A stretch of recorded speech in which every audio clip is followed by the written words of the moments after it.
Brought to you by NBC bearing, भारताची पहिली bearing उत्पादक। आजचा हा तिसरा दिवस आहे। नक्कीच याच्यामध्ये सरकार देखील संवेदनशील आहे असं दिसतंय। मराठा क्रांती ठोक मोर्चा म्हणून आम्हाला असं वाटतं की या सगळ्या ज्या काही मागणी आहे याच्यावरती लवकरात लवकर तोडगा हा शासनाच्या वतीनं काढण्यासाठी प्रयत्न केला जावा। त्याच्या दृष्टिकोनातून सरकार बैठका घेतं हे दिसते, परंतु पुढं काय याच्या बाबतीमध्ये मला असं वाटतं की सरकारने खरोखरच जर का याच्यामध्ये तोडगा जर काढायचा असेल तर माझी भूमिका अशी राहील की एखादी समयसीमा निश्चित करून, मग ती 24 तासाची, 72 तासाची किंवा 1 आठवड्यांची, अशा प्रकारे समयसीमा निश्चित करून मनोज जरांगे यांची जी मागणी आहे की मराठा समाजाला OBC मध्ये समाविष्ट करा, तर त्या संदर्भामध्ये सरकारने एक समिती स्थापन करावी। आणि ती समिती स्थापन करत असताना या राज्यातलं सामाजिक सलोखा आणि याच्या बाबतीतला जर सगळ्यात मोठा अभ्यास जर कोणाचा असेल तर तो शरद पवारांचा आहे। त्यामुळे त्या समितीचं अध्यक्ष शरद पवारांना करावं। त्या ठिकाणी शिवसेनेसारखा पक्ष आहे, सगळ्या जात धर्मांना समोर घेऊन जातोय असं ते वेगवेगळे बोलतात, तर उद्धव ठाकरे आणि बाळासाहेब थोरात अशा प्रकारे एक त्रिसदस्यीय समिती स्थापन करावी, त्यांना 1 आठवड्याभराची मुदत द्यावी आणि हाय पॉवर असावी, कॅबिनेट मंत्री दर्जा द्यावा, हाय पॉवर समिती स्थापन करावी आणि शरद पवार समितीनं जो अहवाल देईल सरकारला तो सरकारने त्या ठिकाणी मान्य करावा। मग ते OBC मध्ये सामील करा असेल किंवा नको करा असेल, काही असेल, तर मला असं वाटतं की शरद पवारांच्या अध्यक्षतेखाली तातडीनं समिती नेमली पाहिजे। आता ते विरोधी पक्षातले वगैरे असेल नाही, अटल बिहारी वाजपेयी साहेब ज्यावेळेला पंतप्रधान होते, गुजरातमध्ये भूकंप झालता, त्यावेळेला आपत्ती व्यवस्थापन समितीचे अध्यक्ष शरद पवार होते। त्यामुळे एक चांगलं अभ्यासू समिती तयार होईल आणि त्याच्यामध्ये 7 दिवसाच्या आत जो काय आहे तो मार्ग निघून जाऊ शकतोय, म्हणजे म्हणून दादाजी पण तो स्वीकारायला काही अडचण नाही।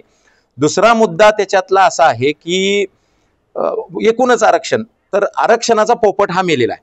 तो शिंदे साहेबांच्या काळामध्ये 10% आरक्षण SCBC मिळालेलं आहे, त्याच्यामध्ये क्लिअर नोकऱ्या मिळत आहेत, त्या प्रवेश मिळत आहेत, त्यामुळे मराठा आरक्षण हा मुद्दा जर आता संपलेला आहे। फक्त OBC मधनं आरक्षणाच्या बाबतीमध्ये मी तुम्हाला सांगितलं की सरकार सोल्युशन काय, कारण काय झालंय बऱ्याच ठिकाणी आंदोलनाला पाठिंबा पण भूमिकेला पाठिंबा नाही, अशा पद्धतीचा भंपकपणा काही राज्यकर्त्यांच्याकडनं सुरू आहे।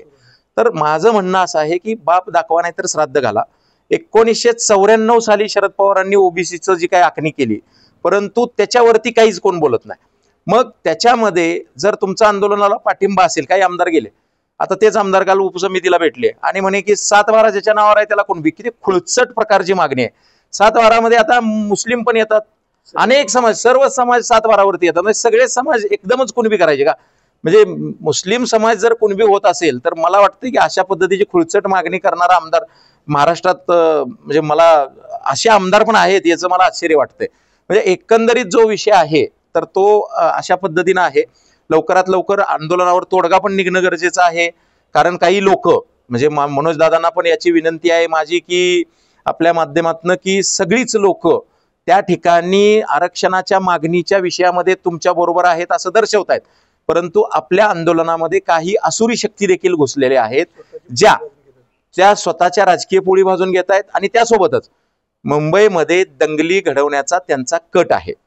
म्हणजे मी क्लिअर सांगतो, क्लिअर म्हणजे शुद्ध सांगतो, रोहित पवार क्लिअर कट त्यांचे मेसेज गेलेले आहेत लोकांना की तुम्ही शेअर बाजार, उच्च न्यायालय, जहांगीर आर्ट गॅलरी यांना तुम्ही टार्गेट करा, CSMT टार्गेट करा। अशा पद्धतीचा दंगली घडवण्याचा कट मनोजदादा तुमच्या आंदोलनाच्या पाठीमागनं अनेक लोकांच्या असुरी शक्तींचा सुरू आहे।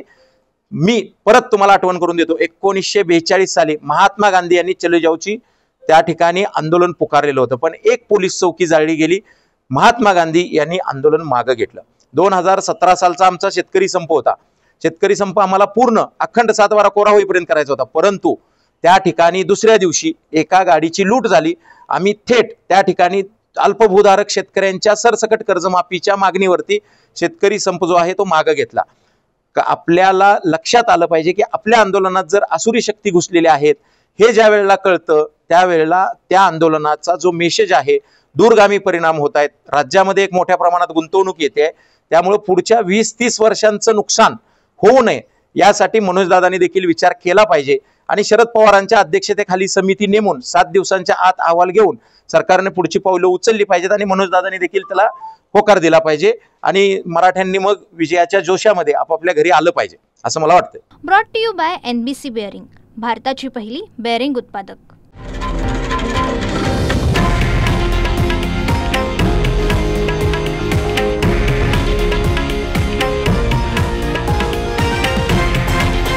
हे आहे देशातील नंबर 1 न्यूज नेटवर्क आणि आपण पाहत आहात TV9 मराठी, एकमेव.